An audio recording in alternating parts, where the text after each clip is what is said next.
Hi, in this video, I'm going to demonstrate how a teacher can assist a student. So here I have a Chromebook device, and then I also have a teacher PC over here. So what I'm going to do is show you that how we have things enabled, and this is all dependent really on your setup within your organization. So in my school district, we have it set up that students have the ability to download Chrome Remote Desktop. So to get this going, the student would need to go to Remote Desktop, google.com, and that link could be posted in Google Classroom for that student. So that way the student could just click on the link. And then what they would do is they would go over here to where it says remote support. So when I hit remote support and it says get support, that's where the student will click. And it may ask to install an extension, and I have enabled this so that way students can install it. If it says access denied, that means that your tech department needs to enable it. Okay, so then next time the student comes in, they won't have to install that again. Next time they go to remotedesktop.google.com and they click on remote support, then you can tell them to go to get support and hit generate code. So then a code pops up.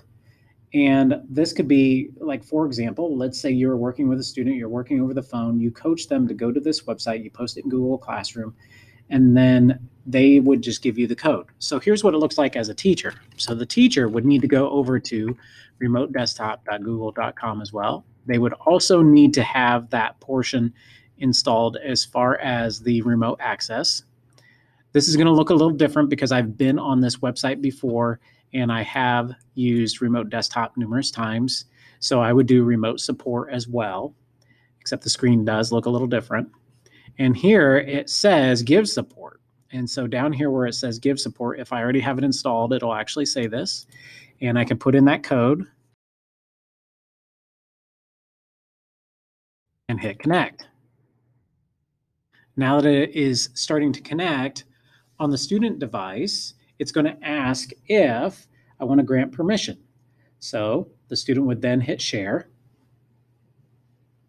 And then on the teacher device, they can give support to that student from a distance. So if they want to open up a new tab, they can open up a new tab and they can guide them through any issues they might be having on an assignment and basically just take control of the student's computer for that time being. Where this could be really handy is, for example, in an assignment. Let's say a student actually accidentally deletes something.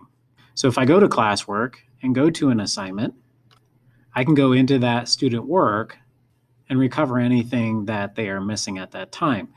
So while I'm moving around in the remote support space in Chrome Remote Desktop, then it is also shifting over here on the student device. To end this connection, the student can just close out of his or her tabs and get back to the remote desktop space and hit stop sharing. When that happens, the teacher is no longer able to access. Now you might ask, well, is this a good idea? Yeah, it is, because here's the thing. In order to provide support, every time the student would need to hit generate code, and every time the code changes. The access code will only appear for 5 minutes. As you can see, it gives you a countdown there. That would allow the teacher to punch in that code within that time span. The student can also cancel this at any time.